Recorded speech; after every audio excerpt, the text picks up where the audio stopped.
Buktinya udah jelas. Buktinya udah jelas. Ami dijebak tau nggak?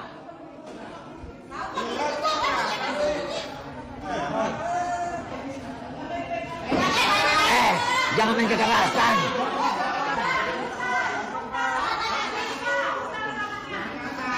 Gak boleh kasar. Gak berwibawa, JPU gak berwibawa.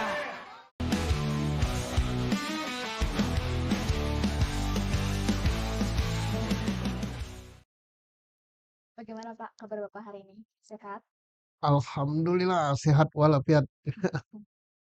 Ini Pak, saat ini kan di medsos publik menyaksikan Nikita Mirzani yang berstatus terdakwa menolak memakai rompi orange, sehingga terjadinya kegaduhan antara Nikita Mirzani dengan pihak kejaksaan. Ini Nikita Mirzani menolak. Iya, saya nonton juga ya. Nonton dan saya kaget ya. Kok Nikita Mirzani menolak gitu ya.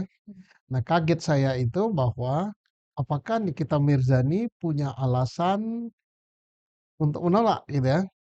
Kalau punya alasan berarti Nikita Mirzani lebih tahu daripada orang yang lain gitu. Karena yang lain disuruh memakai rompi oranye ya, tersangka atau terdakwa ya, itu nggak ada yang nolak. Baik yang sudah sepuh atau anak-anak muda gitu kan, disuruh sama polisi, disuruh sama KPK, disuruh sama kejaksaan, dikasih rompi bahkan untuk menyampaikan keterangan pers, mereka ditampilkan juga nggak ada yang nolak gitu. Kok nih kita menolak gitu, sehingga saya langsung timbul bertanya, apa dasarnya dia nolak? Atau memang pemakaian rompi itu nggak ada aturannya gitu kan? Atau ada aturannya, sini kita menolak aturan itu? Atau apa, itu tanda tanya juga bagi saya gitu. Nah, tapi ini bagus juga untuk dikaji ya. Mudah-mudahan ini kita sampaikan ke ruang publik. Publik membuat kajian sebaiknya bagaimana supaya tidak terjadi kegaduhan dan tidak terjadi penolakan seperti ini. Ya, Lalu ketentuan bahwa tersangka atau terdakwa sesuatu perkara pidana harus memakai rompi orange itu diaturnya gimana? itulah yang sejak kejadian itu saya buka ya. Saya buka di beberapa aturan gitu. Ada nggak aturan Kapolri, aturan Jaksa Agung, atau aturan komisariat KPK tentang pemakaian rompi oranye.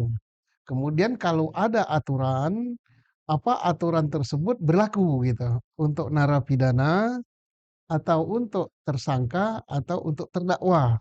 Kemudian patut dipertanyakan juga, apakah aturan seperti itu boleh atau hanya terbatas pada aturan Kapolri, aturan Ketua KPK, atau aturan Jaksa Agung gitu. Atau yang mengatur itu, karena ini kan menyangkut hak asasi dan sebagainya, harus diatur dengan yang lebih tinggi daripada aturan internal gitu. Misalnya apa?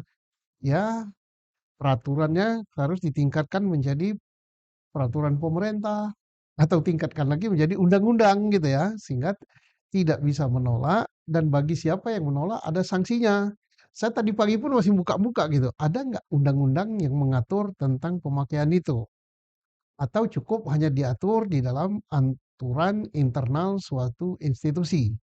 Kalau cukup diatur dalam aturan internal, maka pertanyaannya, apakah aturan internal itu bisa mengikat orang lain di luar institusi itu? Misalnya peraturan Kapolri, apakah peraturan Kapolri bisa mengikat orang di luar Polri? Peraturan Ketua KPK, apakah peraturan Ketua KPK bisa mengikat orang di luar KPK? Peraturan Jaksa Agung, apakah bisa mengikat orang-orang yang non jaksa gitu. Nah, karena bodohnya saya masih bertanya-tanya itu, Saya jadi tahu ya Pak. cari tahu gitu. Lalu kalau seorang terdakwa atau tersangka memakai rompi, apakah ada sanksinya?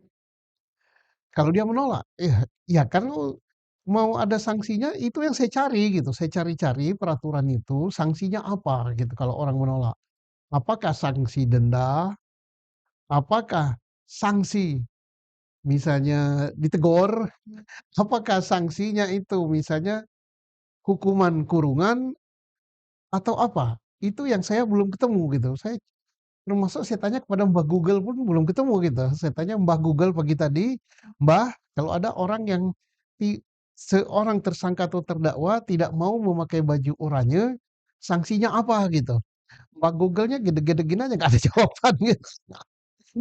Ini suatu fenomena baru ya, nggak apa-apa. Berarti Nikita Mirzani membuat sesuatu yang baru, yang membuat kita tersentak, buat kita sadar, oh itu harus diatur gitu. Diatur di dalam suatu peraturan yang mengikat. Caranya, mari kita lihat tentang undang-undang, tentang ketentuan pembuatan peraturan perundang-undangan. Nah, untuk peraturan internal Kapolri, Jaksa Agung, atau KPK itu mengikat siapa? Lebih tinggi lagi misalnya peraturan pemerintah bagaimana? Lebih tinggi lagi undang-undang itu bisa apa gitu. Karena jangan sampai rancu. Misalnya ada sesuatu yang mestinya diatur oleh undang-undang, diatur oleh peraturan yang lebih rendah. Gitu. Nah, kita sama-sama belajar sih di negara ini. Salah satu memakai rompi orange untuk terdakwa dan tersangka, apakah melanggar hak asasi manusia, Pak?